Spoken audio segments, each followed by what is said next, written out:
A colorful parade preceded the signing ceremony this morning. Commander of the Pacific Fleet Admiral Samuel J. Locklear represented the United States.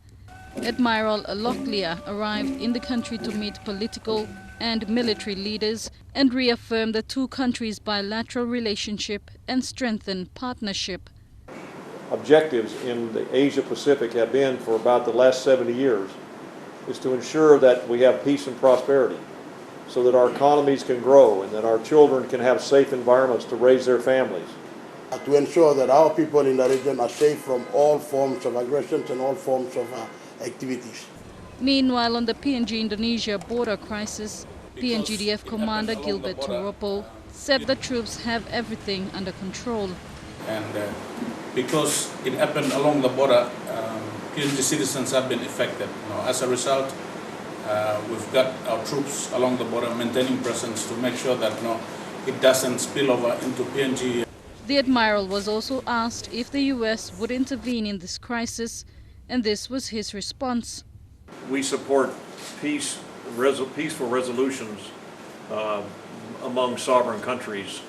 Admiral Locklear added that the agreement signed today does not in any way commit either country to any military action. He said it is solely to facilitate the exchange of logistics support, supplies and services during exercises, training or emergencies. Overall, the agreement is to increase readiness of military partnerships by reducing the initial logistics hurdles, such as bureaucratic processes. The US has bilateral agreements as such with over 100 countries worldwide. Bernadette Effie, National MTV News. On MTV News Special Report tonight, we give you an exclusive look at the PNG-Indonesian border.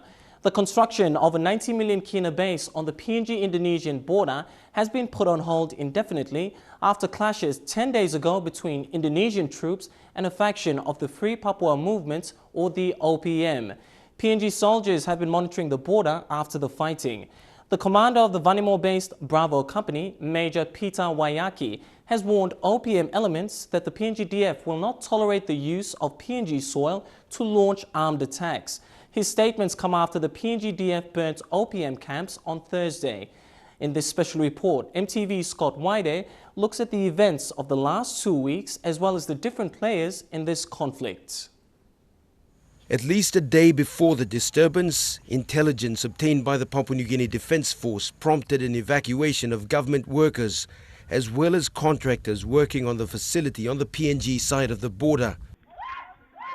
On Saturday, the 5th of April, about 15 OPM fighters dressed in battle fatigues arrived from the jungle-covered south and raised the West Papuan Morning Star as well as 2 UN flags.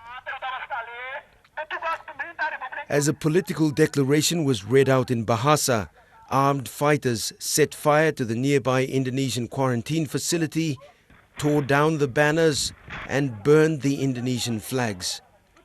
Later, they began firing at this Indonesian observation post about 100 meters away. The attack was aimed at disrupting the Indonesian provincial elections and provoking a response from a company of Indonesian soldiers located about 200 meters from the PNG side.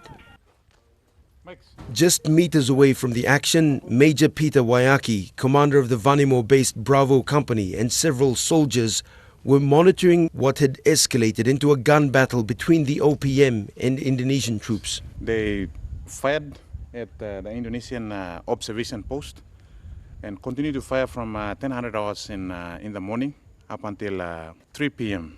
We didn't want a spillover from Indonesian territory into the PNG territory, so we evacuated all the civilians that were working in here.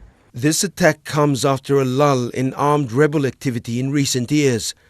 2 days later, a statement by the OPM leader, Matthias Wender, declared a revival of the West Papuan struggle. In what was reminiscent of the 70s and 80s, the statement names 10 regional commands stretching from Sorong at the tip of the Papua province to the border areas shared by Papua New Guinea. While much of the global community remains reserved or indifferent to the West Papuan concern, The OPM spokesperson, who agreed to a recorded interview, echoed long-held sentiments of independence, cultural identity, and a plea for the global community to pay attention to the Indonesian atrocities in West Papua. Situation inside West Papua different. Day by day, people die. Indonesia museum kain way long kilimibla ino museum ganta solo kilimul people. But over the last 20 years, Indonesia has tried to move away from the image of the tough enforcer of its rule to one that is more diplomatic.